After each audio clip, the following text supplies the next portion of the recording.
Chapter 25 Music. Opening my eyes again, I was back at Weirwood in Wolf's Den. Some shit just happened. That man, I'm sure it was me. I'll think about it later. I better get back. I walked easily out of the castle. It was as if the darkness of the night was an extension of my body, and if I already have that ability, who will say Eldrick, who has a great aptitude. After some more walking, I returned again to the tavern where we were staying. I put all my things away for the match tomorrow, got quill, ink and paper and sat down at the table in the room. Time to think about the shape of the blade. Dark Sister is designed for a woman's hands because of the thinness of its blade. As much as it's a long sword, the amount of Valyrian steel is little, so I can't make it into something bigger or thicker. Maybe a katana. Dark Sister is about a meter long with just the blade, so I could make it and still have very little steel left, almost nothing. The only problem is that a katana in these times is pretty tricky. It's only effective on people without plate armor. I think I'll go for a long sword anyway. Maybe I'll keep the blade, just change the rest. On the way I'll think straight. Coming close to the bed, I lay down. The moment I closed my eyes I remembered the scene I had seen when I leaned against the tree, the man who was certainly me. Certain things about the scene intrigued me. The man had a scar on his face, which went from the top of his eyebrow to his cheekbone. However menacing and ugly to look at, the man did not lose his beauty and majesty. The 9 people around him, 6 of them I recognized as Sigurd and company, the other 3 people I couldn't see. Their faces were cloudy, but one of them was quite small, but with a strong constitution. Another thing that caught my attention was one of the swords in his hand, the one with the letters shining in red. I have never seen a sword like that. It had nothing flashy, like the Dark Sister, which had a big ruby in its center, but the drawings on its blade shining in red, that was what caught my attention. It was as if the sword had a life of its own. Well, let it be, future or not, it is still too early for this vision to happen. Releasing my thoughts about the vision, I focused on sleeping, and quickly drifted off to sleep. Hearing a random rooster crow, I got out of bed, changed my clothes, gathered my things, and left the room, heading for the hall to eat breakfast. A few minutes after eating, the rest of the staff arrived and sat down with me at the table. I tried to inform you yesterday but I couldn't find you. We got a boat to King's Landing, it will leave in 2 hours. Rosalind said. Got it, thanks Rosalind. I spoke with a smile. Not at all, Arth, replied Rosalind with another smile. How was the fight, Perseus? I asked. Boring. Looked like 2 kids swinging a sword. How they managed to be knights with that mediocre skill is what puzzles me, spoke Perseus. Simple my friend. Gold, I said. It's always gold, spoke Perseus with disgust. Come, let's go, I spoke. Going to the pier, we waited for the boat that would take us to be ready. After a few hours, the boat was ready to leave, we boarded, and soon after we were on our way. Lost in thought watching the endless water over the bow of the boat, Rosalind, Astrid and Perseus arrived beside me.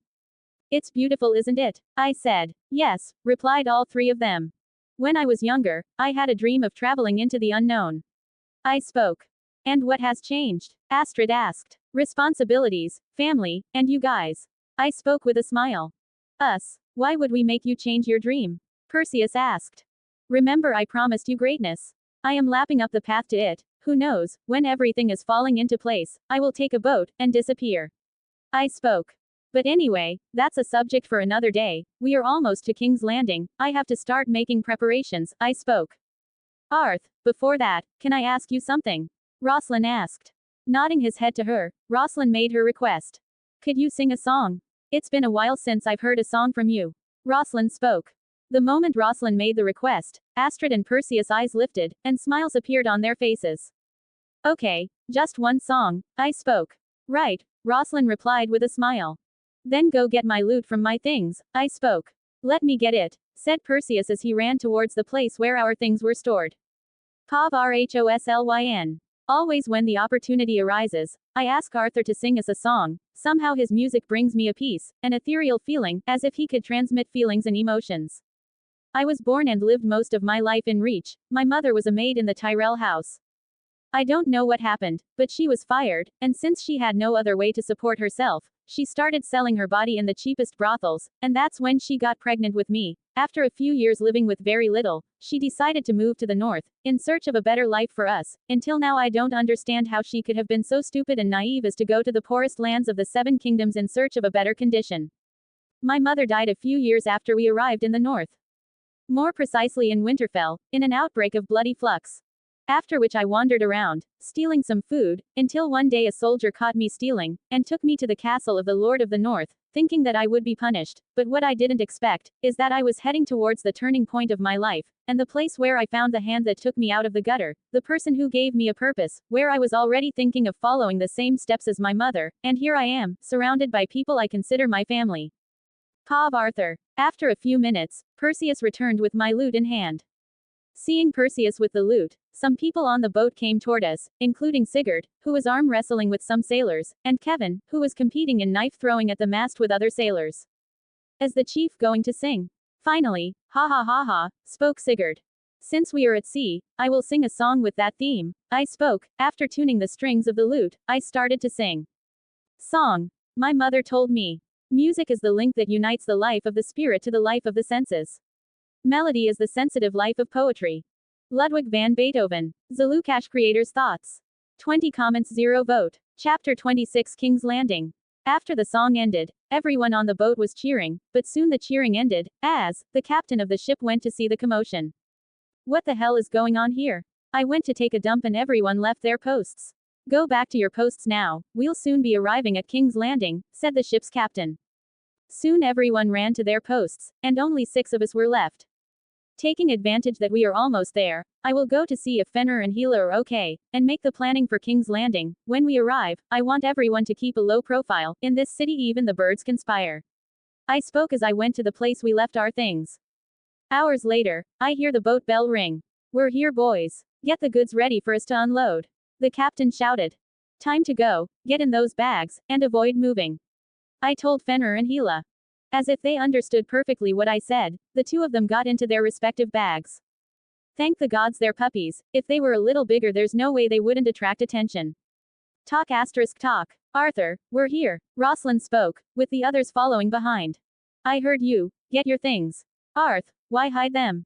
Their appearances don't differ much from a cat and a puppy dog, I asked Rosalind.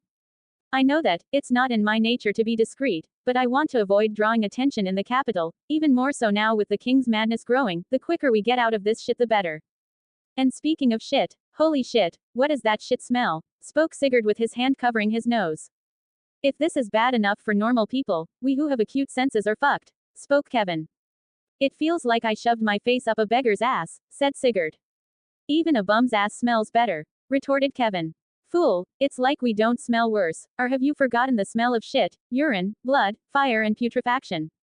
Astrid spoke. Enough of the show, control your senses, try to isolate your sense of smell. I spoke. Is everyone ready? I asked. Everyone nodded. Then let's go, and don't forget, be discreet. I spoke. Back at the bow of the boat, we waited for the ship to dock at the River Gate Pier, or more popularly known, Mud Gate. The moment the boat docked at the pier, I thanked the captain, and we quickly left. Where will Elric meet us, Arthur? Perseus asked. In the letter it said at a tavern called the Smiling Boar. I spoke.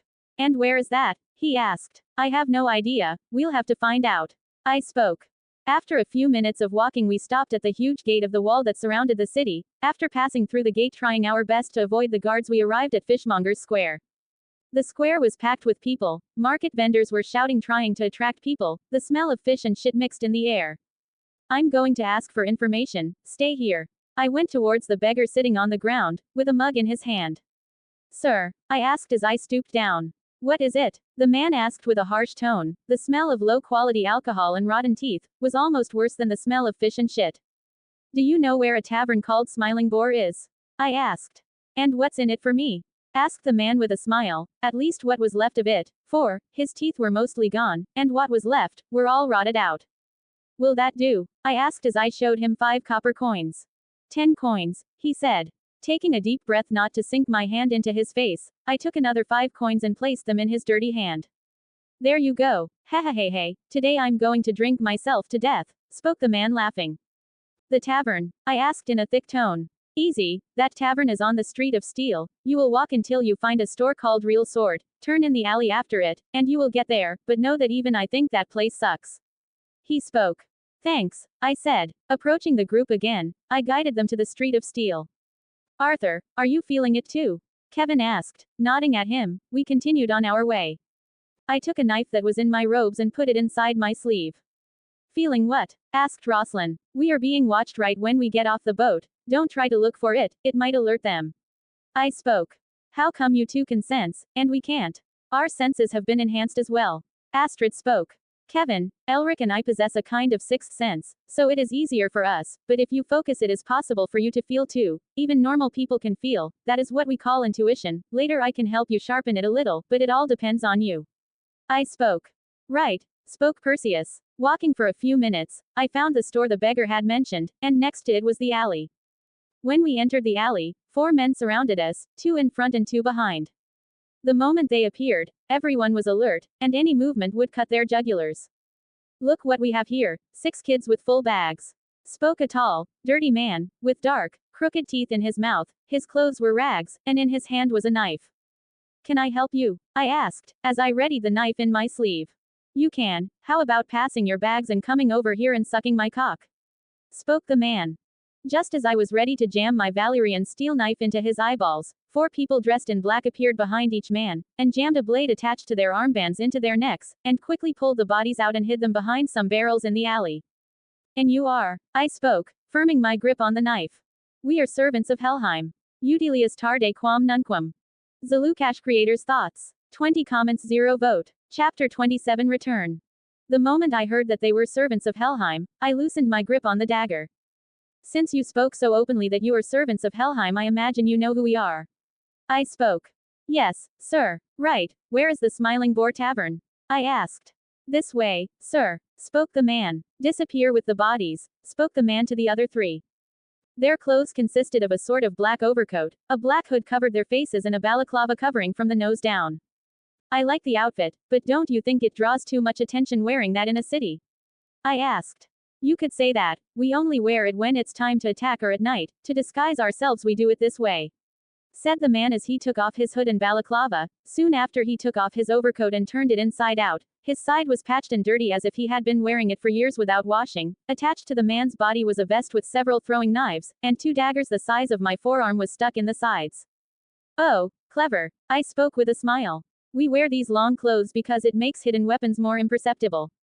After about 2 minutes of walking, the man stopped in front of an almost hidden door in this alley. The door was made of damn wood, it had a boar's head with a smile stamped on it. This looks expensive, I thought looking at the door. This is it, sir, spoke the man. Thank you, what is your name? I asked.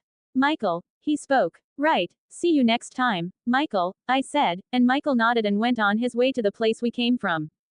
Opening the door, I found a very refined place. Tables and chairs lined up. Its decoration was composed of stuffed boar heads. Its wooden floor gleamed, as if they were varnished. The wall had details in wood. Candelabras illuminated the environment. In the background, a bard was playing his banjo. The place smelled of wine and wood. Why would a place of this standard be in this part of town, which is not even the noble area? The tavern was empty, with no people drinking or eating. The only person present was the man behind the bar, who, when he saw that they opened the door, immediately cracked a smile. Finally, you have arrived. Come in and have a seat. I will bring food and drinks. Spoke the man, as he walked to where I assume is the kitchen. Kaiser, rest time, said the tavern keeper to the bard, who quickly picked up his banjo and left the room. As we were walking towards a table near the bar, I felt a shiver run down my spine, and immediately drew my dagger. It was very fast. In the blink of an eye there it was. A knife almost touching my neck. As always, my lord, your abnormal reaction. Spoke the person with a smile, while pulling the knife back. Elric, you scared me, I said, also retracting my dagger that was touching his neck and drawing a trickle of blood. If you had come all out, you certainly wouldn't have seen how I died. Your skills are well advanced. I spoke with a smile. Thank you, my lord. I always try to do my best in the skills you have instructed me, said Elric with a smile. It's been years and that son of a bitch still scares me. Kevin spoke with a smile. I pulled Elric into a hug, which he returned. I've missed you, my friend, I said. Me too, sir, replied Elric. Hey, we're here too. Rosalind spoke with a hurt tone. Okay, come here, spoke Elric, pulling Rosalind into a hug. I missed you, Elric, spoke Rosalind. Me too, Rose, spoke Elric, with a small blush on his cheekbones. Hi, runt, creepy as always, ha ha ha ha, spoke Sigurd with a loud laugh, as he stretched out his right arm. And you're still ugly, spoke Elric, extending his right hand to Sigurd's forearm and squeezed it. I missed you, Elric, spoke Astrid, as she pulled Elric into a hug. So did you guys, retorted Elric. We missed you too, spoke Kevin and Perseus, hugging Elric from behind. Okay, enough of the mushy stuff, let's catch up, I said, as I sat down at the table. Soon after everyone was seated, the tavern keeper came over with several plates. Fuck, I'm fucking hungry, Sigurd said, drooling as he looked at the plates. Tongue, spoke Perseus. No filler, retorted Sigurd. Ha ha ha, I missed those moments, spoke Elric, with a smile plastered on his face. I learned of all your adventures, the stories of Yggdrasil echo throughout Westeros. Elric spoke. Really? I thought information from the north is harder to get, spoke Astrid. And indeed it is. The climate, the distance, are some of the factors that contribute to making it difficult, but I made sure everyone knows of our accomplishments, spoke Elric. It is as they say, the oldest and strongest emotion of mankind is fear, and the oldest and strongest of all fears is the fear of the unknown. Before Elric left, I passed on some tasks for him to do, and one of them was for him to publicize our accomplishments in the north. I spoke. But what is the reason? Perseus asked. Simple. I want to be the hand that controls things in the dark and the hand that helps the needy. People have a huge desire to believe in something, become the focus of that desire by offering them a cause, a new faith to follow, and they will follow you to the ends of hell. I have no dark goals. I truly long for a world of peace and prosperity, where parents are not afraid to lose their child to pests, greed or cruelty. If you want peace, prepare for war. Si vis pacem, parabellum. zLucasH creators' thoughts. 13 comments 0 vote. Chapter 28 plans. Si vis pacem, parabellum. That's one of the things I was taught in the Elysian fields. It is almost impossible to conquer peace with beautiful and good words. Man seeks peace, but at the same time he longs for war. Thinking about peace while shedding blood is something human beings can do. They are the two sides of the same coin. Elric, let me introduce you to the new members of the group, I spoke with a smile as I opened the bags on my side. Fenrir jumped out of the suitcase quickly, and Hela slowly came out. This is Fenrir, a direwolf we found beyond the wall, I spoke, taking Fenrir on my lap. Hey there, big fella, Elric said with a smile, as he patted his head. Passing Fenrir to Rosalind, who was to my right, I picked up Hela from the ground. And this little girl here is Hela, a shadow cat, I spoke, scratching behind her ear. Elric reached out his hand and Hela licked it. They must be starving. James, bring more meat and a pot of water, shouted Elric, and a few minutes later the tavern keeper came bringing a plate of meat and a pot of water. Let's cut to the chase, I spoke. The things I asked you for, how are we doing? I asked, looking at Elric, who upon hearing my question, let out a sigh, and smiled at me. I would say well, some objectives are going well, others not so well. Elric spoke.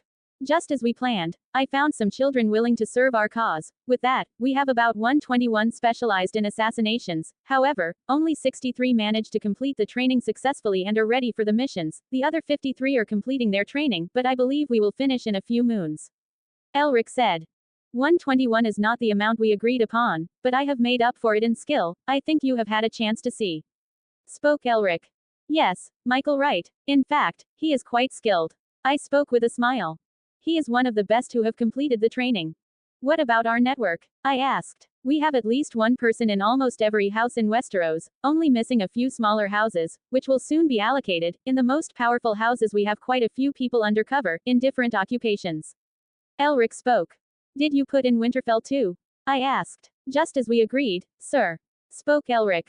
Right, increase the net, spread your shadows to every alley in this kingdom. I want to know everything that is going on. If Tywin Lannister wipes his ass after he shits, or even if Rhaegar is a dickhead, remember, information is power. I spoke. And so it shall be done, my lord. Elric spoke. Do you have anything else to add, Elric? I asked. Yes, my lord. Recently I have achieved our financial independence. I stopped collecting profits from drinks, and we have started to be self-sufficient. Today our main profits come from taverns and brothels. In the taverns we also sell information, spoke Elric. Before I continue, this belongs to you, spoke Elric, as he took out one gold dragon, and placed it in front of Arthur. I thought it was very strange when you told me to create this company, but it surprised me, how many noble houses are acquiring our servants. I am not able to train so many. At first, no house was interested, but after the Tyrell house acquired one, almost every house in the Reach rushed to acquire, and from then on it was one after another, even to the Manderley wanted one. Elric spoke. Arthur, what is this company of maids you are talking about? Rosalind asked. Ha ha ha ha, the night Elric left, we were planning what he should do. That's when I had the idea of creating a company of housekeepers. We educate women and men in management, etiquette, among others. Their job is to take care of the clothing and objects of guests and family members, supervise the tidiness of rooms and other areas, serve food and beverages and supervise their preparation, secretary agendas and letters, control laundry and linen services, manage personnel and perform administrative activities. I spoke. After a few seconds after I explained, Perseus, who was standing next to me on the left side of the table, widened his eyes at me. They have knowledge of everything that goes on inside the house. They can kill whoever they want inside it. Perseus spoke. Precisely. I spoke. Fuck, spoke Kevin, with an impressed look on his face. Ha ha ha ha ha, they won't even see where they got hit from, spoke Sigurd while biting into a chicken thigh. Arthur, if we can figure out what they are capable of, wouldn't the contractors know too? Astrid asked. If they have the slightest bit of intelligence, yes, I spoke. So what good is all this? Rosalind asked. It won't be a quick process. Little by little we will give information that can help the contractors. With that generating trust, I instructed Elric to give an intensive training to all who volunteer for this job. They go through several processes and tests. All who have graduated possess several knowledge that the contractor will have use. I spoke. Couldn't that be a double-edged sword? They could betray us and give information to the enemy. Astrid asked. We have thought of that possibility. I have made it a point to make the fate of someone who betrays us very clear, but even then it is not something that is guaranteed, so we have more than one spy in territories that have the servants, and none of them know about the other. Elric spoke. I could make a rune in each, but that would take time and resources, things we are in short supply of recently, I spoke. And what is the name of this company? Rosalind asked. Royal Deluxe, said Elric. A good name, spoke Rosalind with a smile. I also recently started a tailoring company that makes clothes for the nobility. I named it Kingsman. It has no function other than making clothes, spoke Elric. Ha ha ha, I was wondering what Arthur's other crazy idea was, spoke Sigurd with a mouthful of chicken. Don't talk while eating, you disgusting man, spoke Astrid, elbowing Sigurd in the ribs. Do you have anything else to tell us, Elric? I asked. Saying no, but I have to request. He spoke. And what would that be? I asked. As much as you have taught me math, economics, management, I am very overwhelmed. I have to take care of an information network, assassinate, manage 2 companies. I'm afraid that might somehow overlook one, and it will bring some kind of consequence. Elric spoke with a tired face. I see, I spoke, as I tapped my fingers on the table, thinking. After 2 minutes of thinking, I got up from the chair, went towards the bags that were on the next table, removed Dark Sister from the cloth she was wrapped in, and came back in front of everyone. Rosalind, kneel down, I spoke. The moment she heard my order, Rosalind's eyes widened, and a beautiful smile appeared on her face. Yes, my lord, she spoke, as she knelt down. By the powers granted to me by the old gods, I, Arthur Snow, the Lord of Yggdrasil, appoint you, Rosalind Goldrain, General of Vanaheim. Thinking of peace whilst spilling blood is something that only humans could do. They're 2 sides of the same coin. To protect something, another must be sacrificed. Madara Uchiha. zLucasH Creators Thoughts. 14 comments 0 vote. Chapter 29 Tobo Mott. Rosalind, as of today, you will be responsible for everything that involves money and business. Keep in mind that all our future actions will depend on how you manage it. I am placing my trust in your abilities, as I know you are capable. Don't let me down. Arthur spoke looking directly into the green eyes of Rosalind, who was still kneeling. The sclera of her eyes were a little red with emotion because of the event that happened moments ago. I promise to dedicate myself body and soul. I promise to do the impossible so that you can achieve all your goals. From the moment you took us off the street, from the moment you gave us a purpose to live and fight for, I promised all the gods that if they exist here, that I will fight and bleed and die for you, my lord, Rosalind spoke, answering Arthur's gaze with intensity. I appreciate that, Rosalind. Arthur spoke as he helped her up. Elric, spoke Arthur. My lord, replied Elric. Help Rosalind with whatever she needs, said Arthur looking at Elric. She doesn't even have to ask, my lord, said Elric with a small smile. Now that the formalities are done, let's finish talking about business, come on. Arthur spoke, sheathing the Valyrian steel sword, as he sat back in his chair. Congratulations, Rose, Astrid said smiling, pulling Rosalind into a hug. Thank you, Rosalind replied with a smile. After congratulating Rosalind, they settled back into her seats. Don't look at me with those faces. I already said, your time will be when I think you should. In the meantime, do what you deserve. Arthur spoke looking at Kevin, Astrid, Perseus and Sigurd.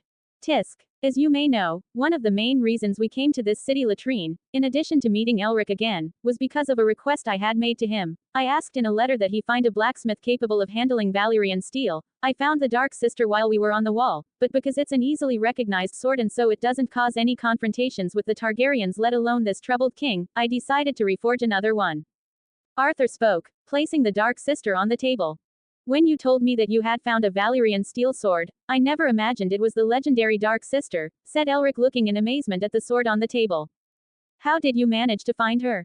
Asked Elric. A little bird told me where I could find her, replied Arthur with a smile. The letter said you had found a blacksmith, correct? Asked Arthur.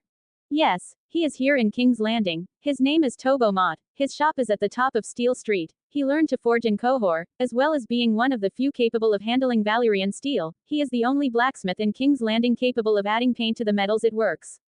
Elric spoke. That request you made to me before I left, Tobo Mott is one of those people you sent me to look for. Many people come from far away just to ask for their work, and I've seen it with my own eyes. It's a mastery I've never seen. Said Elric with a smile. Do you find it difficult to recruit him? Asked Arthur. Surely, several lords from every corner of Westeros have tried to get him to work for them, offering money, land, women, or whatever else the old man wanted, but they were quickly denied. Elric spoke. Do you have any guesses as to how we might be able to convince him to join us? Asked Arthur, tapping his fingers rhythmically on the table. I know a little of his type, people who love what they do, regardless of other things. I believe that if I offer him something he likes, it might work, but the old man only likes blacksmithing things. Elric spoke. I see, I'll think about it a bit, but I think I already have something in mind to offer him. Arthur spoke. But tell me more about these people I asked you to look for. Is there anyone else on this list besides this Tobo Mott? Arthur asked Elric. Some, here in King's Landing outside Tobo, have two. One of them is a notorious smuggler, and the other is not a person per se, but a guild, but for now, I don't think it's good to contact that guild, said Elric. Why that? Asked Arthur, curiously. Because of the king. After the defiance of Duskendale, the king, who was already distraught, snapped for good, his jealous and suspicious nature deepened into paranoia and eventually into delusions, seeing evidence of betrayal everywhere, and now he started burning people alive, executing who he thinks is a traitor, and the purveyor of that fire is this guild, the Guild of Alchemists. Pyromancers became a constant presence in the king's court, and one of them who did the executions, ended up being appointed to the small council, said Elric. We have one more tyrant, said Arthur. Yes, said Elric. And this smuggler? Asked Arthur. Davos, a notorious smuggler. Sources tell me he was born in Flea Bottom. As a young man he got service under a Tyrosh smuggler and pirate. But this smuggler was caught by the Night's Watch in Eastwatch and was executed for trading weapons with Wild. Davos made his own way and secured his own small ship, becoming one of the most infamous smugglers in the Seven Kingdoms. He piloted his black sailing ship in harbors in the dead of night and sailed treacherous shallow waters. As a smuggler he visited the Three Sisters and some towns in Essos. Elric spoke. And what can you tell me about him? Arthur spoke. Davos is an honest man, apparently loyal, and an accomplished captain. Elric spoke. How difficult is it to bring him to our side? Asked Arthur. Lo, I believe he doesn't like being a smuggler. If you offer him something that can give him some kind of purpose and future, he would probably accept. Elric spoke. I want to meet him before I leave King's Landing. Arthur spoke. As Elric is about to speak, the tavern door opens, showing Michael. To interrupt us, I think it's something important, Michael, said Elric with coldness in his voice, very different from the way it was a few seconds ago. I beg your pardon, sir, but I have important news for you. Michael said, head down. Okay, come closer. Elric spoke. Coming within 3 feet of the table they were at, Michael spoke so everyone at the table could hear. The Brotherhood of Kingswood attacked again. This time it was Princess Elia Myrtle's escort through the forest. Michael spoke. The Lord Commander of the Kingsguard Sir Gerald Hightower was wounded in the hand by Ulmer, who stole a kiss, some of the princess's jewels, and a chest of coins. Michael spoke. Okay, thanks for the news, Michael. Elric spoke. It's my pleasure, my lord. Michael replied, bowing, and then left the tavern. Ha ha ha ha ha ha ha, what the fuck? The guy not only stole a princess, he kissed her too, exclaimed Sigurd, his laughter echoing through the entire tavern. And that princess is the wife of Rhaegar Targaryen, the future king, said Elric. Fuck, ha ha ha ha ha ha, if I meet this guy, I'll buy him a drink, said Sigurd. Who is this Kingswood Brotherhood? Asked Arthur. It's a brotherhood formed by Simon Toyne, who fled into the woods, after his house was practically destroyed, said Elric. They don't steal travelers, they focus on stealing nobles and mighty ones, defeating their garrisons and taking them captive, and soon after they demand an exorbitant ransom for their families. Several have tried to hunt them down, but none have been successful, as they are extremely careful to clean their traces," said Elric, turning a knife in his fingers. "A very interesting group, but I believe that after this attempt to kidnap a princess, the kingdom will not let it go cheap. I believe they will move a large part of their guards to hunt them." Arthur spoke. "Precisely, my lord. The king has been furious with these criminals for some time now, but every time he sends his royal guard after them, they come back empty-handed. The Brotherhood is covered up by the commoners. If my hunch is correct, we'll offer something to the commoners for their location information." Elric spoke. "Looks like the city will be busy soon. We better hurry. Elric, if you can take me to Tobomot, I would appreciate it." Arthur spoke. "Your request is an order, my lord. Follow me, it's not far," said Elric as he rose from his chair. "Sigurd, Astrid and Roslin, stay here and take care of Fenrir and Hela. Kevin and Perseus, try to locate Davos," Arthur said, as he rose from his chair, taking the Dark Sister from the table, followed Elric to the door. Hearing the order, Sigurd pouted, annoyed at having to stay inside, but his irritation lasted only a few seconds as he quickly fell back on the chicken. Perseus and Kevin quickly got up from their chairs and also headed towards the door. "I'll ask a shadow to guide you to the docks where Davos always stays," said Elric, whistling, and seconds later a man dressed in a rag overcoat appeared. "Sir," the man spoke. "Gabriel, guide my friends over there to the docks where Davos always docks his ship." Elric spoke. "Yes, sir," said the man. Arthur followed Elric down the street of steel. Arthur watched around, and that's when he saw a father playing with his son in the street. "Elric," said Arthur in a low tone. "Yay," said Elric, as he looked at Arthur. "Tell me, how are things at home?" "What about my father? My brothers?" asked Arthur in a nostalgic tone. "All right, my lord. House Stark is thriving with your invention. Managed to provide enough food for all its citizens to survive this winter. Your brother Brandon remains a womanizer as ever. He recently had an affair with Barbary Ricewell, daughter of Roderick Ricewell, Lord of the Rills, causing her father great heartache." He spoke to Elric with a smile on his face. "Ha ha ha ha ha, the bastard always thought with his head down. I bet when my dad found out he almost ran to Barrowton to castrate my brother, but tell me and Leah?" asked Arthur with a smile on his face. "Giving even more trouble to her father, the wolf, that's what they're calling her. Her savagery, it's inseparable from her horse, they even say she's half a centaur," said Elric, his smile still hanging on his face. "Ha ha ha ha, I always knew my sister would be like this. Some wolves are extremely difficult, almost impossible to tame." Arthur spoke. "What about Ned and Benjen?" asked Arthur. "Ned is the same as usual, very quiet, and always trying to rid Robert of the mess he gets into, and Benjen is the same, always joking and irritating Lyanna, but," said Elric, hesitating to finish talking. "But what?" asked Arthur. "My informant told me that Benjen, for a while, he started to get very depressed. He stays for hours in the isolated woods." Elric spoke. Arthur took a deep breath and said, "I think it's time to go home." After a few seconds of silence, Elric speaks. "Sir, there's something I wanted to tell you, but I'm not sure. I have some people investigating, but nothing concrete." Elric spoke. "And what would it be?" asked Arthur curiously. "I'll tell you later, because we've arrived at Tobho's workshop," said Elric as he stopped looking at a house made of wood and plaster. It is bigger than all the other buildings on Street of Steel. Its upper floors rise above the street. The double doors have an ebony carving and weirwood from a hunting scene. 2 stone knights armed with red armor in the forms of a griffin and a unicorn guard the entrance. I'm back. zLucasH creators' thoughts. 21 comments, 0 vote. Chapter 30 Bloody Wolf. As she gazed up at the huge wooden stucco house, whose upper floors loomed over the narrow street, and its double doors, which showed a hunting scene carved from ebony, the pair of carved stone knights stood guard at the entrance, clad in armor flamboyant pieces of polished red steel, which transformed them into a griffin and a unicorn. Arthur was stunned by the house, for it differed so much from the others around it, worthy of being the shop and home of the best blacksmiths in the 7 kingdoms, and perhaps, the known world. Approaching the carved ebony double doors, Arthur and Elric pushed through, making their way into the interior of the establishment. Upon entering, they were faced with a large hall, with extravagant armor on display. Various types of weapons lay in their full magnificence. The environment was quite hot, being caused by the forges that were in full operation. "Hello, gentlemen, how can I help you? Come sit down," a slender young maid spoke, smiling, indicating with gestures to one of the 2 sofas that was in the entrance. "Thank you," said Arthur, as he sat with Elric on the sofa.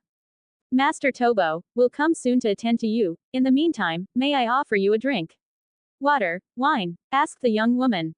No thank you, Arthur replied with a slight smile. A few minutes later, a man appeared in the hall. He wore a black velvet coat with hammers embroidered on the sleeves and silver thread around his neck. He carried a heavy silver chain with a sapphire as big as a pigeon's egg. Hello, my name is Tobo Mott. What can I call you? Master Tobo, nice to meet you. My name is Arthur, and this is my friend Elric, Arthur said. Elric nodded to Tobo. We've heard of your forging skills. We've come from the wall to here in search of your services. Arthur spoke. A Northman. How unusual. I'm glad my name reached the far north. Arthur tells me, how can I help you? Asked Master Tobo, wiping his sooty hands on his velvet coat. Excuse my rudeness, Master Tobo, but could we go somewhere more private? Asked Arthur. Of course, follow me, said Master Tobo, as he got up from the sofa in front of ours. Tobo Mott led them to a room on the second floor. Upon entering, Tobo settled himself on one of the sofas that were inside the room. Sit down, said, gesturing for them to sit on the sofa in front of them. Arthur and Elric without delay sat down on the sofa in front of Tobo. Now that we are alone, I would like to know how I can help you. If you are in need of a weapon, you have come to the right store. My work is expensive, and I do not apologize for that. You will not find work like mine anywhere of the 7 kingdoms, I assure you. Visit each of the forges in King's Landing, if you wish, and compare with your own eyes. Any village blacksmith can make a coat of mail. My work is art. I believe you, but I want a different job. I heard you can handle Valyrian steel. Arthur said. Hearing what the boy in front of him said, Tobo raised his eyebrows and looked into the boy's eyes. For some reason, Tobo hadn't paid attention to the boy's appearance, as if it was information that entered his brain and quickly became dissipates. The boy had heterochromatic eyes. His right eye was violet in color and glowed like an endless flame, as if it were a representation of Searcher, and his left eye was a light gray. It was like the antithesis of his right eye. It was cold and sharp, like a blade of ice. His hair started in black and ended in platinum. A descendant of Valyria, thought Tobo, but as quickly as he came to that conclusion it quickly fell apart, and soon Tobo forgot what he had thought or seen. Master Tobo? Asked Arthur. Oh yes, sorry, lost in my thoughts, said Tobo, coming out of his stupor. But yes, I do indeed know how to handle Valyrian steel. I do not know how to make it, but I do know how to mold it. Tobo spoke. I see, Master Tobo, if I asked you to completely secrecy in what I'm about to show you, would you do it? Asked Arthur, looking deeply into Tobo Mott's eyes. After a few seconds of exchanging glances, Tobo weakly nodded his head. I always maintain the confidentiality of my clients. Okay, take a look at that sword. Arthur spoke, pulling a sword hidden from his robes, pulling the sword from its scabbard, and then the wavy wave common to Valyrian swords was present. When he saw the sword, Tobo raised his eyebrows. This sword looks familiar to me, thought Tobo. As if he had been reading Tobo's thoughts, Arthur lifted a smile. Your name is Dark Sister, the missing sword of House Targaryen. What? How? How could she be in your possession? She has been missing for almost a century, asked Tobo in amazement. I got it as a gift. And who the fuck would give a Valyrian steel sword to someone else? Thought Tobo, aware of its rarity and its value. I want to change her. I can't go out using the lost millenary sword of House Targaryen, without every person in this realm looking for me. Arthur spoke. That's true. From the moment the king learns of this sword, he will send every soldier after you. Tobo spoke. Okay, I'll help you. It's not every day I'm asked to refurbish a Valyrian steel sword, so tell me, boy, what do you want to do? I can turn it into a totally different sword, or even another weapon, like an axe, a rack, some spears, or I can just change your guard, pommel and haft. Tobo spoke. I've been thinking about this for days and haven't come to any conclusions, but I'm inclined to keep the blade and just change the rest. Arthur spoke. I'd like to know their opinions. Arthur spoke. I believe keeping the blade is the best option, sir. Elric spoke. I agree with the boy. I was taught in Qohor that some Valyrian steel weapons, because they have a magical origin, after some time, end up having a personality type. Qohor blacksmiths call this type of weapon ego. I had the opportunity to see such a weapon in Qohor in my time of apprenticeship. This sword gives me that same kind of feeling. It's as if it had an insatiable bloodlust. Tobo spoke. Then keep it, change only the rest, concluded Arthur. I'll do that. Tobo spoke. And how do you want it to be? Tobo asked. Put a wolf. Arthur spoke. Like the symbol of the House Star. Wait, are you Arthur Snow? Bastard son of Lord Rickard Stark? Tobo asked. That's me, replied Arthur. Who knew that I would meet the bloody wolf? Said Tobo with a smile. Bloody wolf, what the hell is this? Asked Arthur. What? Didn't you know? That's what they're calling you now, after stories of how you and your followers exterminated almost every bandit in the north with extreme brutality, they nicknamed you that. Tobo spoke. After hearing Tobho's explanation, Arthur looked at Elric with a frown, as if he was wondering why he hadn't mentioned it. I didn't know my deeds had reached this far from home. Arthur spoke. Ha ha ha ha, you're pretty famous in the Seven Kingdoms, boy, even songs of your deeds are being sung. Tobo spoke. But anyway, I'll give priority to your work, I believe that by tomorrow I'll be able to finish it. Tobo spoke. Okay, tomorrow I come to get, and how's the payment? Asked Arthur, handing the sword to Tobo. If you let me take the ruby from this sword, that's enough for me. Tobo replied. Okay, see you later Master Tobo. Arthur spoke as he got up from the couch. Goodbye Master Tobo, said Elric also getting up from the couch. See you tomorrow, replied. Another chapter delivered. I hope you liked it. I want to ask for your help. Choose the name of the next sword, and the option that I like the most, I will put it. I plan to make more of these requests for you, so be prepared. See you later. zLucasH creators thoughts. 20 comments 0 vote. Chapter 31 Davos. My lord, where do you want to go now? Asked Elric shortly after they left Tobho's shop. You've been in town the longest Elric, you tell me, is there anywhere else we could go? Arthur spoke. There's the Sept of Baelor, but I highly doubt that would draw your attention. There's the Dragon Pit, but now it's just ruins of what was once home to the dragons Targaryens. Elric spoke. Nah, let's go back to the bar. Spoke Arthur. Right. Passing blacksmiths working in open forges, free riders haggling over the prices of chain mail, and grizzled blacksmiths selling old blades and razors from their wagons, the farther down they went, the smaller the buildings. If before he had any doubt that Tobo Mott was the best blacksmith in King's Landing, now not anymore, because the difference between these buildings compared to Tobho's was clear, thus demonstrating how superior he was over the others. A few minutes walk and then they were back in Smiling Boar, and without delay, they entered the bar again. The moment he opened the door, Arthur was attacked by two extremely cute creatures, Fenrir and Hela. Did you miss me? Ha ha ha, said Arthur smiling, as he bent down to pet the two puppies. Arth, you were quick. Rosalind spoke with a smile. Yes, I only dealt with the sword. Tomorrow when I go to get it I will talk to Tobo if he would like to join us. So, what will become of the sword? Will it melt and make a new weapon or will you just keep the blade and change the rest? Astrid asked curiously. I decided with the help of Elric and Tobo to preserve the blade and change only the rest. Said Elric with a smile. A good decision, Astrid replied, nodding her head in affirmation. What do we do now? I can't stand being stuck in this fucking bar anymore. Said Sigurd, who, oddly enough, was still munching on a chicken. Damn, are you a bottomless bag? Asked Arthur. I'm in the growth phase. Replied Sigurd.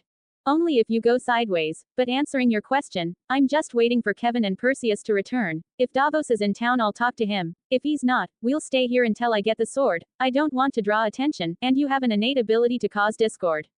Arthur spoke. By the way Elric, I imagine you've noticed. Arthur said, glancing at Elric from the corner of his eye. I noticed my lord, my men are already following them. Replied Elric with a smile. What are you talking about? Asked Rosalind. There's been some people watching us since we entered Tobho's store. At first I thought they were just guards or something, but they still continued to follow us. Luckily they stopped a little before we got here. Arthur spoke. I assume that Tobho's shop is always being monitored. After all, to hire your services or buy any of your pieces, you have to have a good amount of money. Arthur spoke. This is true. Places of large movement of money or important people are being constantly monitored by some people, such as, for example, the Spider Birds, spies of Tywin Lannister and the Queen of Thorns, Olenna Tyrell. Elric spoke. And whose do you think these are that followed us? Asked Arthur. I was able to identify one of them at the time. It was a child, so I assume it is one of the Spider's birds. Elric spoke. Okay, anyway, tell your men to be on the lookout, better safe than sorry. Arthur spoke. It's done my lord. Replied Elric. Nodding to Elric, Arthur went back to playing with Fenrir and Hela, but it didn't last long as, a few minutes later, the tavern door opened. We're back, Kevin said. Heavens, this town stinks of shit. Kevin said, looking disgusted. So, did you manage to find Davos? Asked Arthur. We found him. I told you that you had a proposal for him, and he told us he can only wait until the end of the night as he needs to go to Lannisport. Perseus spoke, who was right behind Kevin. Okay, I'll go now then, since you now know the way. Let's go, Arthur said, putting Hela on the ground, got up and headed towards the door, with Elric following him. Elric, stay here, enjoy and help Rosalind understand what she will be responsible for. Arthur spoke. Yes, my lord. Elric spoke. We will. After leaving the grinning boar, Arthur put on a hood and soon the three returned to the Street of Steel and made their way to Fishmonger's Square. What happened to the sword? Did you manage to find the blacksmith? Asked Kevin. Yes, I left the sword with him. He says it will be ready tomorrow, replied Arthur. Well, the faster we get out of here the better. Kevin spoke. Don't like it here, Kevin? Arthur asked with a smile. Definitely not. Apart from the constant smell of shit, I feel that someone's always watching, even though I know there is no one, it's as if here each one tries to use the other. Kevin said. That's pretty much it. Everyone wants a slice of this kingdom, even more so now that the king's relationship with Tywin Lannister is in shambles. I don't give Tywin much time to abdicate as the king's hand, and when that time comes, good things won't happen, said Arthur with a serious expression.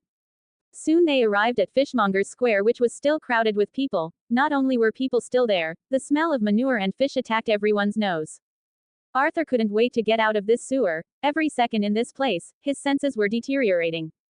Passing through the gate of the city wall, they returned to the place they had arrived at this morning. It's right here, Arthur, Perseus said, heading towards the docks. Passing by several ships, the three arrived at a ship with black sails. We're here, Perseus spoke, pointing to the ship with black sails. Okay, would you rather go with me or wait here? Asked Arthur. We'll stay here, Kevin replied quickly, looking in a specific direction. Following Kevin's gaze, Arthur discovered why he wanted to stay here. Working at a fish stall was a blonde woman with beautiful blue eyes. Okay, don't make a fuss, said Arthur, heading towards the ship. Entering the boat, Arthur saw a man hugging a woman who was holding a baby in her arms, and two other children were playing on the deck. Knock knock, said Arthur. The man quickly released the woman and placed them behind him. How can I help, sir? Asked the man. I'm no sir, but you can call me Arthur. The moment he listened, the man's face softened. Oh right, I'm sorry for my posture. You can't trust many people in this town. My name is Davos, this is my wife Maria, and these are my children, Dale, Allard, and baby Mathos. Davos spoke with a smile. Davos is a thin man with brown eyes and an ordinary face weathered by the elements. His beard and hair are brown and somewhat thin. Maria is a little chubby, with sagging breasts and a gentle smile. It's a pleasure to meet you, indeed, a very beautiful family. Arthur spoke with a smile. Ha ha ha, thank you, come, let's go to my cabin, Davos said, giving Maria a peck, and then he was on his way inside the boat. Excuse me, Arthur spoke to Maria. Arriving at the captain's cabin, Davos quickly settled into his chair. Sit down, Davos said, pointing to a chair in front of him. Thanks, replied Arthur, as he sat down. Tell me, Arthur, how can I help you? Asked Davos. Getting straight to the point, I want you to work for me. Arthur spoke. Before you ask me to work for you, I have to know who I'm talking to. Davos spoke. Hearing Davos' reply, Arthur lifted a smile. I understand. My name is Arthur Snow, I am the bastard son of Lord Rickard Stark and Jaenara of the city of Lee. Arthur spoke, as he took off the hood that hid it, showing his hair, with roots in black and the rest in platinum. His violet and gray eyes looked deeply at Davos. The moment Arthur took off his hood, Davos held his breath for a few seconds. Boy, remind me never to let you near my wife, or I might be single again, ha ha ha ha, but who knew wolf of blood, you have Valyrian traits. When I traveled to the free city of Lee, I came across several people with Valyrian traits, but for some reason, your traits seem stronger to me, but at the same time no, Stark blood with Valyrian blood, how unusual is that? Davos said. Yeah, maybe I'll be the first, said Arthur. But tell me, boy, what do I get by becoming your subordinate? If it's something I like, you can be sure I'll pledge allegiance to you right now. Maybe I might be sounding a little desperate, but I've got a wife and 3 kids to feed. I earn a good amount doing smuggling, but much of it is spent on maintaining the boat and buying new goods. Many pirates are sailing these waters, and I've already had losses, said Davos. I see, I seem to have come at a good time, so my benefits are as follows. I will buy you a house in White Harbor. I will have my father send a letter to the Manderleys so that you can work for him for a while. Apart from the money whatever you earn working for the Manderleys, I will pay you 50 gold dragons. For the moment I will not need your services, but in the future I will. Arthur spoke. Can I talk to my wife first, Arthur? Asked Davos. Sure, I'll be right back, said Davos, leaving the cabin. About 5 minutes later, Davos returns to the cabin with a smile on his face. And then, asked Arthur, I, Davos of Flea Bottom, pledge my allegiance to you, Arthur Snow, for now and forevermore, my lord. Davos spoke. I searched and didn't find any information on the birth of Davos. Children, only Devon born 287 AC, Stannis born 289 AC or 290 AC, and Stefan born 293 AC. With that I made Dale about 5 and Allard 4, and Mathos a baby in arms. I hope you understand. zLucasH creators thoughts. 9 comments 0 vote. Chapter 32 The Spider. I thank you for your loyalty, Davos. As of today, you and your family are under my protection, but in addition to loyalty I hope to have you as a friend. Arthur spoke. Ha ha ha, who knew that one day I would be friends with the famous Blood Wolf, Davos said with amusement. I'll never get used to that name. By the way, Davos, tomorrow or the day after I will leave for the King's Woods to solve a problem. When I return I need you to take me to White Harbor. Arthur spoke.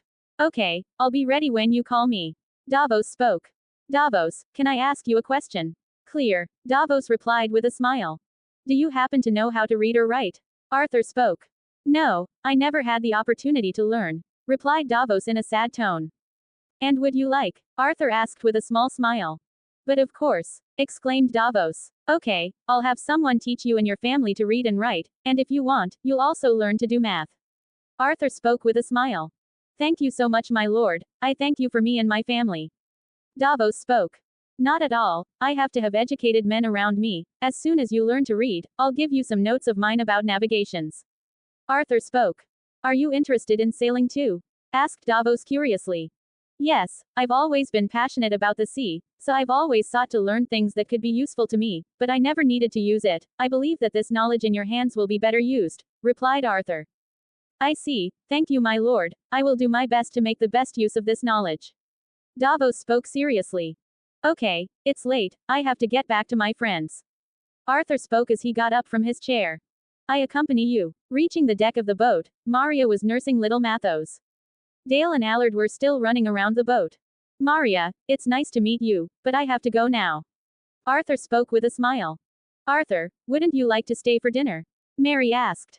Unfortunately I can't, there are people waiting for me. Arthur spoke. I see, go carefully. Maria spoke with a smile, waving her hand. Thank you, take care. Arthur spoke. I'll be waiting for you. Davos spoke. Nodding to Davos, Arthur got out of the boat, and walked over to where Kevin and Perseus were waiting. It's done. He spoke Arthur to both of them. And how it was? They asked. I managed to get them to join us. Arthur replied with a smile. Good. Davos seems like a good person, I just hope he's good at piloting a boat. Kevin spoke. I trust Elric's judgment. If he said Davos is a skilled person then he is, replied Arthur with a confident tone. And how were you with the girl you had your eye on? Arthur asked Kevin in a malicious tone. Ha ha ha ha ha, you should have seen it. When Kevin started flirt on the woman, her husband showed up and started running all over the market after Kevin with a fish in his hand. Perseus spoke with a smile that went from ear to ear. Fuck Percy, you said you were just going to stay between us, where's your fucking night code? Kevin complained angrily. You just forgot one thing, Kevin. Which? I'm not a knight yet. Motherfucker, exclaimed Kevin, who was running after Perseus. Ha ha ha, Pav Varys. Here, now go. Varys spoke to a child, while putting a coin in his small and dirty hands. The child took the coin and quickly left the dark room. Varys' room consists of 3 windowless chambers with a fireplace near the north wall, and in the corner of the wall was his bed made of stone. Varys was sitting on a kind of wooden dressing table, with a mirror in the middle, and on top of it, various types of items, such as bottles, makeup and some items of possible disguise. Black and platinum hair with gray and violet eyes. That description only fits one person, but what would he do here in King's Landing? Just see a blacksmith. I find it very unlikely. If I tell this information to the king, he will immediately think that he is a traitor who wants his head, and as much as he's a bastard, the Starks have a reputation for caring a lot about their family, even if it's a bastard, and if the king ends up killing him, it could cause a war with the North. I think I'll tell someone else. I can face it with a test. If her actions please me, maybe it's time to start thinking about a new course of action to follow. Varys looked into the mirror in front of her, dusted her face with a little powder, a little of her scent of lavender, lilac and rose water. He rose from his wooden chair, and headed out of the room. Following the red-walled corridor, until he reached an open courtyard, where 2 men were talking. Sir Arthur, how is Sir Gerald? They said he was hit in the hand by someone from the Kingswood Brotherhood. A voice spoke. Yes, my prince, Sir Gerald is being treated by Maester Pycelle himself. I believe he will be back to normal in a few weeks, replied Sir Arthur Dane. I'm glad to hear this. He answered it himself. Prince Rhaegar, Sir Arthur, said Varys, bowing. Varys, what a surprise, Rhaegar said with a sharp look. I was looking for you, spoke Varys with a slight smile. And what does the spider want from me? Rhaegar spoke. I know something the prince will probably be interested in. And what would Varys be? Rhaegar spoke, with the same look on his face. Arthur by his side was in full attention, thus showing the grudge they had against the spider. My birds whispered to me that the blood wolf is in King's Landing. I remember you showed interest when you heard what he looked like. I thought you'd be glad to hear that. Varys spoke, his slight smile still on his face. Hearing what Varys said, Rhaegar's features changed from coldness to surprise. And where could I find him? Asked Rhaegar. My birds found him entering Tobo Mott's shop accompanied by someone else, the best blacksmith in King's Landing. His appearance caught their attention and then they came to say, I think he is staying somewhere in that region. Varys spoke. I see, I will pay a visit to that place. Rhaegar spoke. Varys nodded at Rhaegar. I have things to attend to, so if you'll excuse me, my prince, Sir Arthur. Varys said bowing again, and as he was about to go back the way he came, Rhaegar called out to him. Varys, tell me, is my father aware of this? Asked Rhaegar. I don't think that information would be of interest to my king. Varys spoke with a smile. Hearing Varys answer, Rhaegar nodded in confirmation. Wouldn't it be, go Lord Varys? Rhaegar replied. Varys bowed again and then disappeared down the red corridor. My prince, what do you think the blood wolf has come to do here in the capital? Asked Sir Arthur Dane, not hiding his curiosity. I don't know, but I'll find out. Spoke Rhaegar with a smile. Dialogues was something I didn't like to write a while ago and that was precisely one of the factors that made me lose the will to write. Do you think it improved after the 2-month break? Thanks. zLucasH creators thoughts. 11 comments 0 vote. Chapter 33 The Strange. Opening the tavern door, Arthur saw Elric and Rosalind sitting at a table reading some papers. Sigurd was sitting sharpening his axe while humming some music and Astrid was sitting on the floor playing with the pups. Looking at the door that had just been opened, the four stopped what they were doing and gave their full attention to the 3 men who had just entered. We're back, Arthur said, as he took off the hood that covered his face. Guys, I have to tell you something you will like, exclaimed Perseus with an infectious smile on his face. Realizing what was about to happen, Kevin quickly grabbed Perseus from behind and covered his mouth with his hands. If you say anything, I swear to the old gods, I'll castrate you and throw your fucking dick to the pigs, Kevin whispered in Perseus' ear. Hearing what Kevin had just said, Perseus felt a shiver run down his spine and fiercely nodded his head, as if in agreement with Kevin's threat. Releasing his hands from Perseus' mouth, Kevin wiped them on his robes, as they were sticky. Finding what had just happened strange, Rosalind wasted no time being the first to ask. What do you want to talk about, Percy? Rosalind asked with a look of confusion. Nothing, forget it, it's silly of me. Perseus replied with nervousness in his voice. Noticing that Perseus didn't want to pursue the matter any further, Rosalind let him out of it, and soon shifted her attention to Arthur, who was looking at everything that had just happened with amusement. Arth, how was it with Davos? Were you able to convince him to join us? Asked Rosalind curiously. Yes, I managed to convince him, and by the way, I have something to announce to everyone. Tomorrow we leave for Kingswood. I want to see what the famous Kingswood Brotherhood is like. Arthur spoke. Ha ha ha ha, finally some action, my axe cries out for blood. Snapped Sigurd, with his typical rudeness. Listening to Sigurd, Astrid rolled her eyes with a sigh, as if everything that came out of Sigurd's mouth was pure shit. Will we all go? Asked Elric. Yes, we will all go together. So get ready, sharpen your blades and prepare your arrows. If everything we hear about this brotherhood is real, then if we have to fight them it will be a tough fight, maybe even the toughest fight we've faced so far. So I want you be in top shape, no sleeping late. Tomorrow I want everyone up early. As soon as I get my sword and talk to Tobo, we'll be off, ordered Arthur. They all nodded their heads seriously, for each of them knew that when Arthur spoke in that authoritative tone, there was no room for jokes. Even Sigurd, who was always joking at various times, remained quiet and respectful. One more thing, right after we've completed things in Kingswood, we'll head back to King's Landing and from here Davos will take us back to White Harbor, where he's settled for the time being, and we'll head back home to Winterfell. Hearing that they would return to his home, everyone was ecstatic, for that is how they all saw Winterfell, the place they gave him hot food, a bed and a roof over their heads, that is, their home. Rosalind, Elric, I need to speak with you both privately, said Arthur at the same time as he headed towards an empty table. Elric and Rosalind rose from their table and followed Arthur to where he was seated. I think you already know what I have to say. Arthur spoke as he straightened up in his chair. Yeah, we're going to have to stay here, right? Rosalind asked with a little sadness in her voice. Unfortunately, yes, I have something that only you can do for me. And what would that be, my lord? Asked Elric. For Rosalind, I simply want her to do what she does best, control all our money, invest as she sees fit, buy what she thinks will be of use, get her hands wet with the right people, in other words, everything I've taught her in those hectic years. Arthur replied with a smile. I will, Arth, Rosalind replied, and the sadness that had just been there evaporated like water over hot steel, replacing it with an exuberant smile that only she could manage.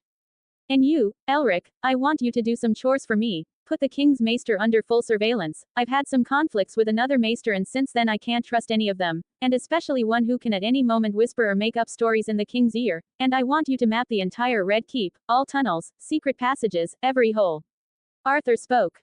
I'll do that. And lastly, you have 1 year to find someone to fill your positions here. I want them both on my side. So find someone who can stay in their positions, train them, and then bring them to me so I can do almost the same thing I did to all of you.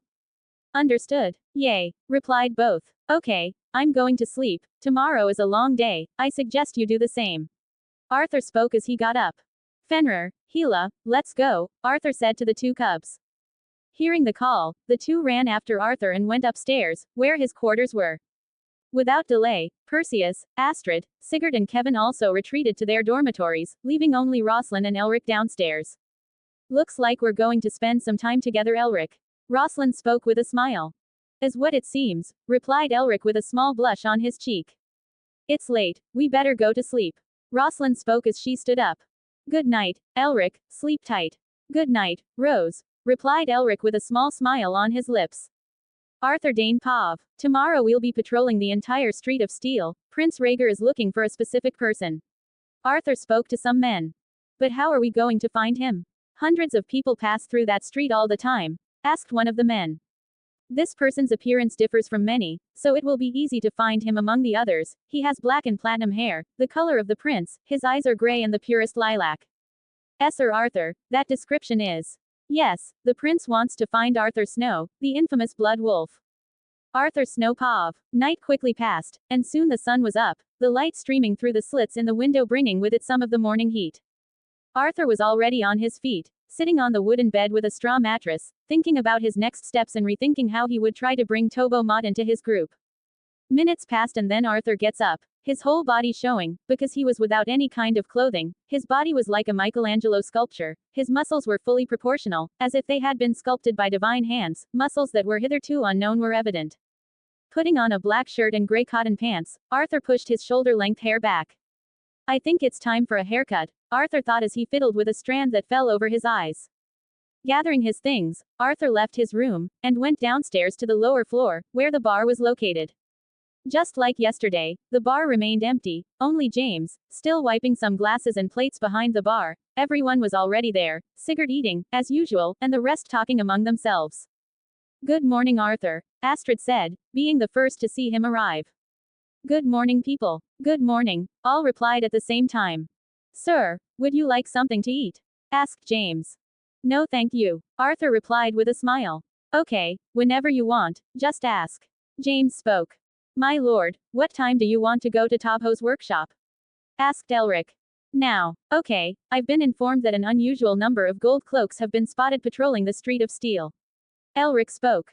Thanks. Can I join you again? Asked Elric. No need, Astrid and Kevin will go with me. You've already been exposed too much. Stay here, the rest I want you to take our things to the Davos boat, and leave Fenrir and Hela with him too. Arthur spoke. Aren't you going to take them with us to Kingswood? Asked Sigurd. Of course not, idiot. They are still small, Astrid exclaimed, slapping Sigurd on the head. Shit, I just wanted to see them disembowel some motherfucker, muttered Sigurd. Come on, Astrid, Kevin. Arthur spoke as he headed for the tavern exit. Arth, aren't you going to wear the hood? Astrid asked. No, I want to expose who is looking for me. Leaving the tavern, the three continued along the narrow alleyway, until they reached the main street. I'm unarmed, if anything happens you'll have to protect me.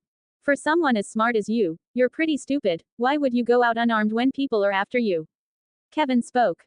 I have you too, it's more than enough, and I don't need a sword or anything to defend myself, my body is already a weapon. Bastard. Kevin grumbled. After a few seconds of walking, suddenly the street that was noisy before was suddenly silent, but after a few seconds, everyone around them started pointing and talking louder than before. Looks like trouble has arrived. Arthur spoke with a smile. Arthur Snow, what a surprise to find you here. Spoke a voice. A question for you, what do you think will happen to Jon Snow in Book 6? Bye-bye. zLucasH creators' thoughts. 18 comments 0 vote. Chapter 34 Sword. Turning back, Arthur came across some people, including the person who has just spoken. He was a man about 5 feet 8 inches tall, had long silver blonde hair, his eyes were from a deep purple, his appearance was splendid, had a mixture of an ethereal beauty with cunning and a hint of braveness. The man was wearing luxurious scarlet clothes, a beautiful sword with dragon carvings held at his waist, and resting on his cable, long, elegant fingers. Prince Rhaegar, Arthur said as he leaned his body in respect. Oh, it looks like you recognize me, said the prince with a slight smile. With such a distinctive appearance, who wouldn't recognize him, especially if he was being escorted by the Kingsguard? Well, let me introduce you. This is the legendary Sir Arthur Dayne, known to all as the greatest swordsman of the Seven Kingdoms. Rhaegar said, pointing to a man to his right. The man was about 5 feet 11 inches tall. He wore Kingsguard standard clothing, white cloak and intricate costume of enameled white scales, his pectoral locks and other silver pieces. On your back was a somewhat sword as strange. Its blade is as pale as milky glass, unlike dark Valyrian steel, but it appears to be similar in strength and sharpness, and in its waist was another sword, that different from its anterior, it had a simpler appearance, as if it were a normal sword. Arthur Dayne's appearance was beautiful, protruding chin and a definite jaw, his eyes with the help of sunlight, shone in a slight purple, he had a beard to make, the same color as his hair, a dark brown. What honor to know the legendary Sir Arthur Dayne, Sword of the Morning. Arthur said, extending his right hand as he looked deeply at Arthur Dayne's eyes. Feeling that look, Dayne quickly put his hands on the cable of the sword on his waist, but at the same speed he withdrew her. Arthur then reached out to greet the man in front of him. The pleasure is all mine. Dayne replied with a nod by firmly squeezing the hand of the man who carried the nickname of Blood Wolf. And this one is Sir Oswell Went, said the prince, pointing to the man to his left. Oswell Went sported a helmet stamped with a black bat with open wings, symbolizing the House Went, his armor just as Arthur was from an immaculate white, and at his waist a packed sword. Nice to meet him, Sir Oswell, said Arthur, who, unlike the interaction, did not look directly at Sir Oswell's eyes, but only extended his hand. Pleasure, the man answered, extending his hand and tightening Arthur's hand firmly. Well, I guess now it's my turn to introduce myself. I'm Arthur Snow, the bastard son of Rickard Stark. The person on my right is Astrid, practically like a sister to me, and the person on my left is Kevin, Arthur said with a smile. Nice to meet them, Rhaegar said, smiling, with Arthur Dayne and Oswell Went greeting with his head. The pleasure is ours, my prince, answered the two together. Now that we are already presented, how can I help you, my prince? Asked Arthur. Going straight to the point, I just wanted to talk to you about some matters, of course, if you don't mind. Rhaegar spoke with the typical class of a prince. I apologize, my prince, but could it be another time? I have personal matters to treat. Asked Arthur. Of course, I should apologize to come to here in the middle of the street stop you, but let's do the following, do what you have to do, and when you can, come find me. I promised the people that would play some songs for them. I believe that while I do this, you will be able to solve all your tasks. The prince spoke to his smile. I agree, as soon as I finish what I have to do, I will find it. Answered Arthur with affirmation. Good, so if you excuse me, Arthur, Astrid, Kevin. Rhaegar spoke with all the elegance that a prince could have. See you, said Arthur Dayne waving his head, and then followed in the prince's rear. See you, Sir Arthur, answered Arthur waving his head. Until next time, Blood Wolf, Oswell Went said with his classic tone of humor. See you, Sir Oswell, said Arthur. When Rhaegar and guard him came out of his sight, Arthur continued to climb the street. Fucking in Arthur, you who told everyone not to draw attention, got the attention of the crown prince, Kevin said sarcastically. Not everything goes as planned, there will always be some hindrances. Answered Arthur. Rumors are really true, Prince Rhaegar is really one of the most beautiful people I had the pleasure of seeing. Spoke Astrid with a rare smile. Listening to this, Arthur and Kevin stopped their steps. Astrid, noticing that they stopped walking, looked at both of them. What's it? Astrid asked in doubt. You never talked about another man this way, we even made a bet that you like the same fruit as us. Kevin said with his face still surprised. Listening to the words that came out of Kevin's mouth, Astrid closed his fists and punched Kevin's rib, who squirmed pain. What shit, Astrid, why is that? Kevin asked Astrid with both hands on her ribs, dying in pain. Every 10 words that comes out of your mouth, 11 are bullshit. Astrid replied angrily, but with a little flushing on his cheeks. And you, Arthur, also participated in this bet? Astrid asked with his fists still closed, as if Arthur's fate depended on that answer. Of course not, Arthur replied without crossing Astrid's gaze. It's a lie. When Kevin was almost finishing the sentence, a punch hit the other side of his ribs. Arg. Asterisk. What the fuck, even you, Arthur? Questioned Kevin in displeasure, who just got punched. Think before you speak, or I'll gut you, Arthur said to Kevin with a sinister look. Understanding Arthur's gaze, Kevin took a deep breath, and stood up again. Shit, I'm just afraid of 2 things in this life, cockroach and crazy woman. Kevin thought. Let's continue, Tobo is waiting for us, said Arthur, changing the subject. Pav Arthur Dane, my prince, when meeting with that man, I will be by your side, said Arthur Dane, in a way that would not accept a no response. And why is that, Arthur? Asked the prince with surprise, for he never saw this reaction of his guard and more loyal friend. Of all these years of my life, I found several types of people, some of them can give nightmares even to the brave man, but these people have never given me the feeling that this man gave me. No matter how much I know I could defend me, the feeling of having a wolf looking so fiercely to you is not pleasant to witness, said Arthur Dane. Are you afraid of a bastard, Sir Arthur? Oswell asked with his acid humor. Used with his friend's humor, Arthur shook his head negatively. It's not fear, Sir Oswell, it's respect. I'm aware of my abilities, few men in Westeros and Essos would give me any trouble, but I'm sure this man is one of them, and I say more, the 2 I was with by his constitution alone and the feeling he has passed, may be even better than some of our brethren. Quote. I'll take this in mind, Arthur, thanks for the warning, and yes, I want them both with me when I find the wolf, said Rhaegar, exchanging the smile that before lay in his face for a serious feature. Pav Arthur Snow. After a few minutes of walking, Tavho's workshop was soon present with all his glory in the eyes of the trio. Is here? Kevin asked, his hand still on his ribs. Yay. Arthur headed for the sculpted double doors, and opened them. Inside it looked the same last time, but the ambient temperature was a little warmer. Mr. Arthur, Master Tobo, is waiting for you in your room. He spoke the beautiful young woman who received him last time. Right, thanks. Stay here, if you see something you like, I'll buy it, told Arthur to Kevin and Astrid. The 2 waved their heads and quickly ran to try to find something that caught their attention. Following the same way last time, so Arthur arrived in the Tobo room, the young woman who guided them knocked lightly at the door. Master Tobo, Mr. Arthur is here. Oh, send him in, spoke the voice inside the room. You can come in, Master Tobo awaits you. Entering the room, Tobo was sitting on the couch taking a drink. Come, Arthur, sit down, Tobo said with a smile. Thank you, and the purpose, it's warmer than the last time here. Yes, I'm having more work than normal, so my apprentices and I are working more, and with that forges are getting lit for longer. I understand. Ha ha ha, I can see in your look that you are looking forward to seeing how is the sword, Tobo said with a smile. Take, see if you liked it, said Tobo while taking a long object wrapped in a cloth.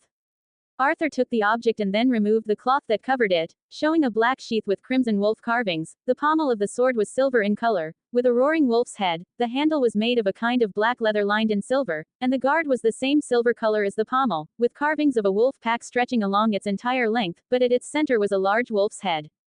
Unsheathing the sword, the blade of the previous Dark Sister was still present in all its black magnificence. It's beautiful, Master Tobo, said Arthur enchanted. She is. But just like all the Valyrian swords, she also has to have a name. So, how will you call her? Tobo asked with a slight smile.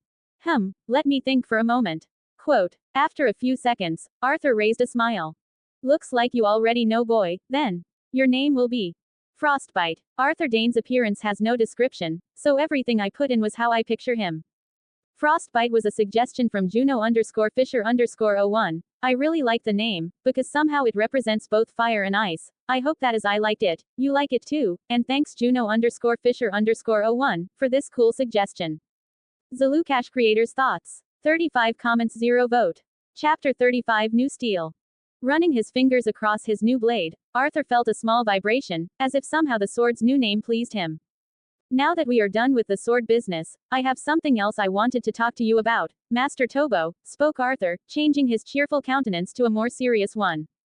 So tell me, child, what can this old man still be of use to you? asked Tobo Mott, leaning back on the couch. Let me get straight to the point. I am recruiting some people to help me achieve my future goals, and in return, I help these people achieve their own goals, Arthur said, still caressing the blade of his sword. I know there is no such thing as a free lunch, Master Tobo. Before I can tell you the benefits you would gain if you join me, I would like to hear from you. What do you want, Master Tobo? Arthur asked, looking directly into the depths of the old blacksmith's eyes. After a few seconds of silence, Tobo let out a long sigh that he himself didn't even know he was holding. These kids these days, they amaze me more and more. Tobo spoke, almost whispering. Whatever, I'll listen to what the brat has to offer before I reject it, Tobo thought. Okay, where do I start? Spoke Tobo, as he scratched his head. I was born in Kohor, a city on the banks of the Coin River in Essos. I come from a line of ancient blacksmiths. My ancestors worked in the forges of the Dragon Lords. However, the Valyrian steel forging method was not passed down to us. The only information I have about it is that the steel was produced by a specific Valyrian family.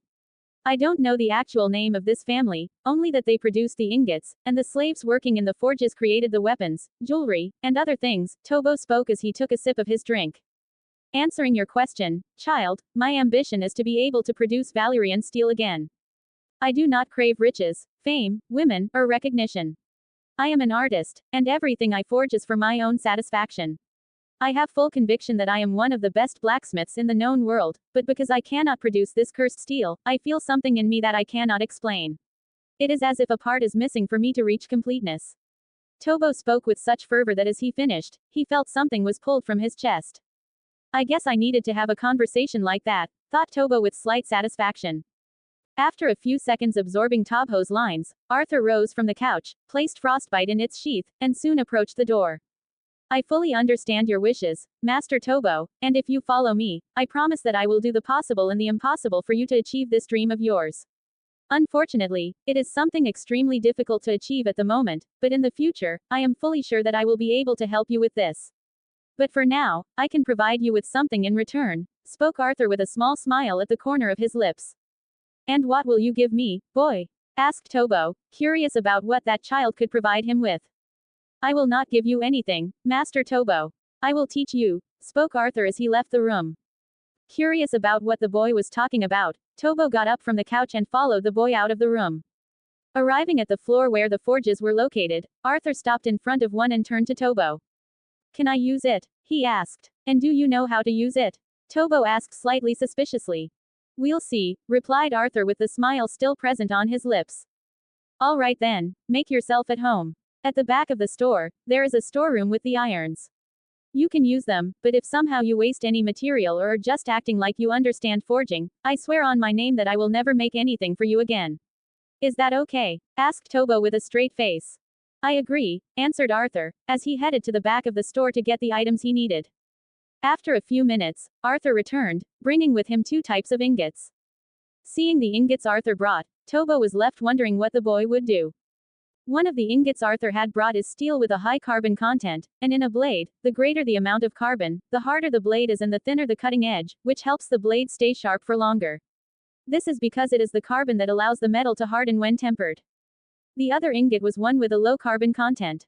This increases the hardness of the blade, and the resulting corrosion resistance property gives it a silver layer almost as bright as nickel. Arthur began preparing the forge and the steel for the job. As the forge heated up, Tobo noticed Arthur's movements and realized that he was not an amateur. On the contrary, his skill in the forge was excellent, almost as good as Tobo's. After a few hours, Tobo realized that the forging process was already reaching its final stage. For some reason, something that would have taken days to produce was done in a few hours. The sound of the hammer crashing into the steel echoed in the room. To people who had no concept of forging, the noise might be annoying. But to Tobo, who was an extremely decent blacksmith, it was like music to his ears. I'm done, spoke Arthur, turning to Tobo. His face was dusty black, and several drops of sweat were running down his forehead. Come on, show me, Tobo spoke, unable to contain his enthusiasm. Picking up the one-handed axe from the stand, Arthur showed Tobo the blade. Tobo's eyes widened as he looked at the axe. He tried to speak, but no words came out of his mouth. Right in front of him was what they were talking about hours ago, a blade of Valyrian steel. As that, Tobo spoke, still amazed. No, Master Tobo, that is not Valyrian steel, spoke Arthur with a smile, enjoying Tobo's surprise. Then what is it? The patterns on the blade are extremely similar to Valyrian steel, Tobo spoke. Yes, but it's not, spoke Arthur. How could he explain to Tobo that it was actually Damascus steel?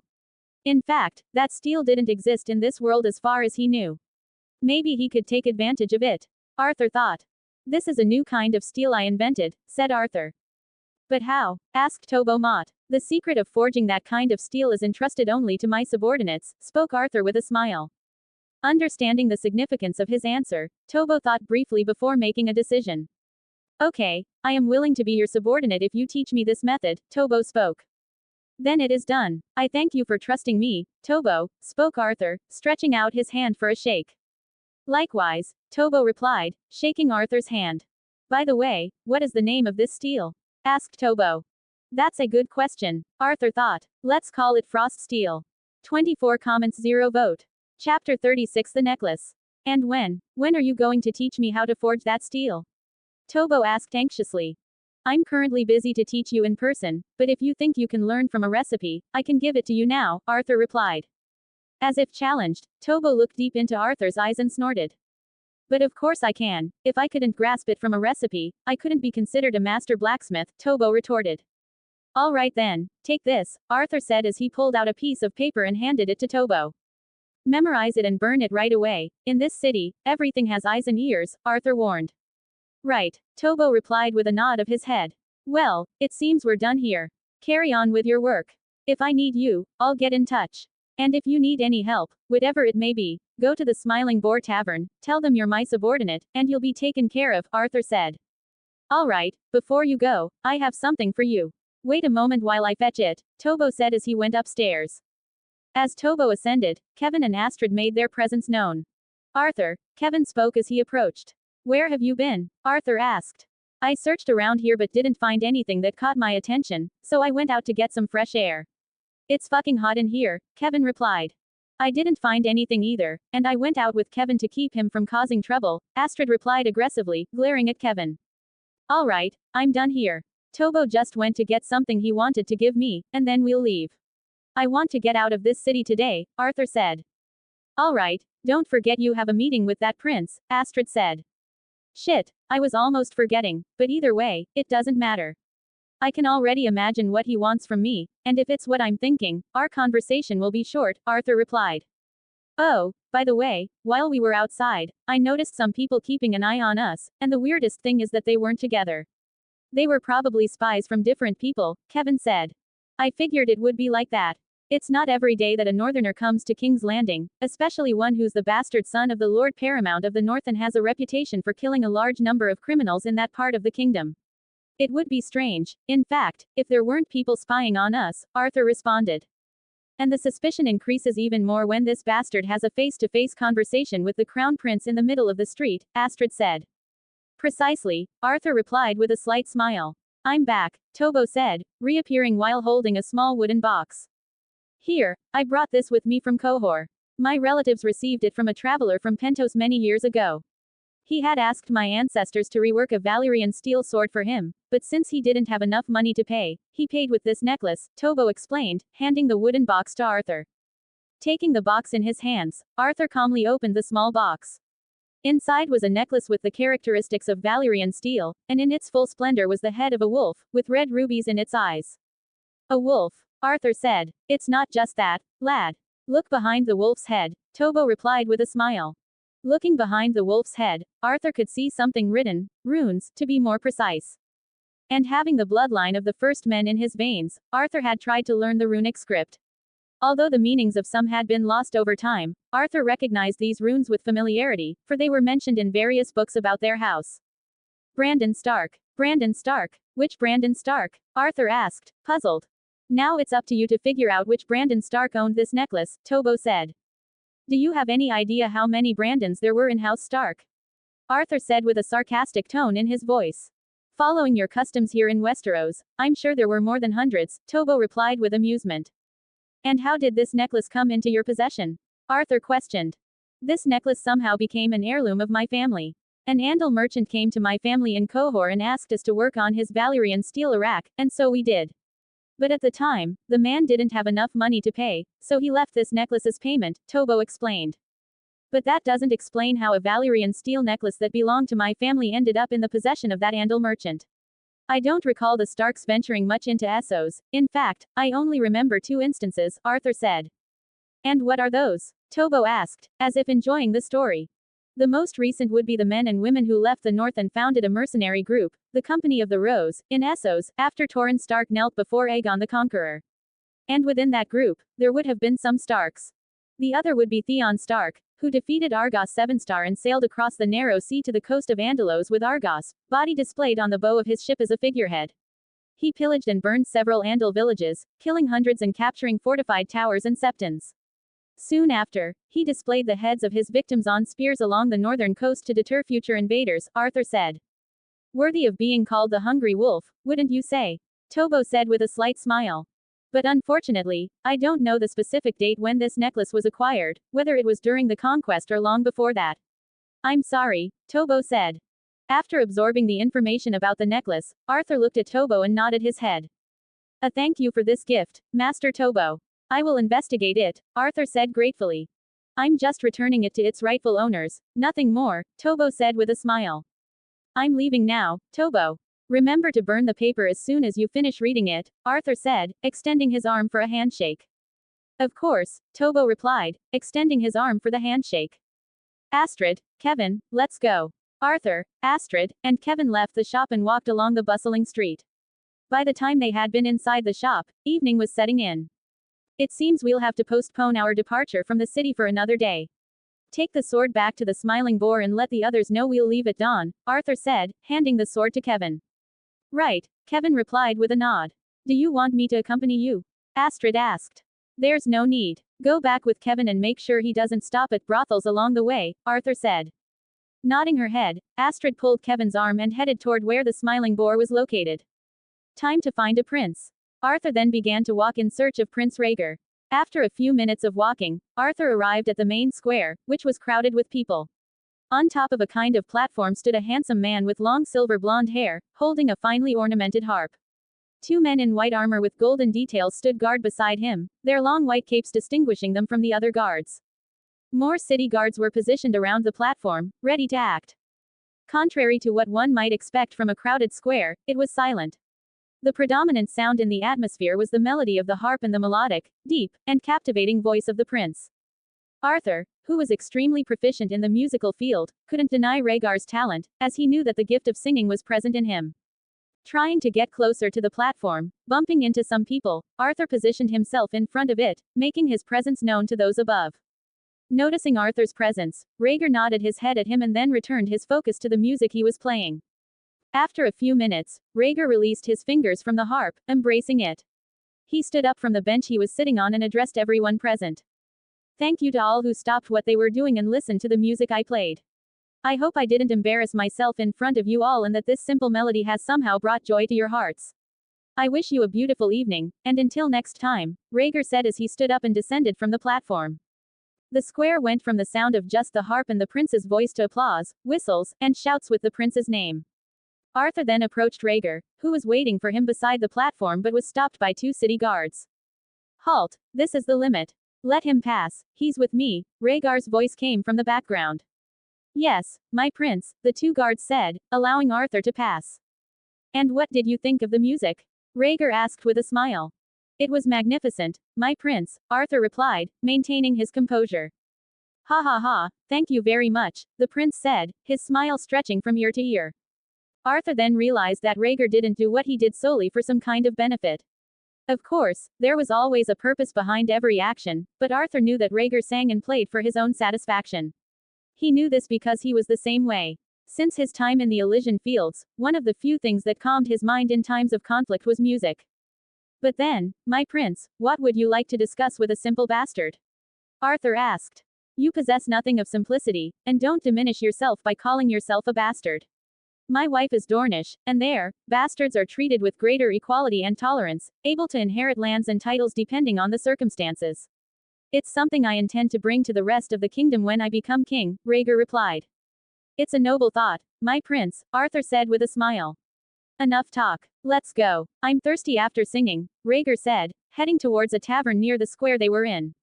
The royal guard remained close by, ever vigilant. Let's go. Here I am once again. I had written this chapter some time ago, but it was incomplete and I couldn't make any progress until now. I hope you like it, and let me know if the spelling has improved.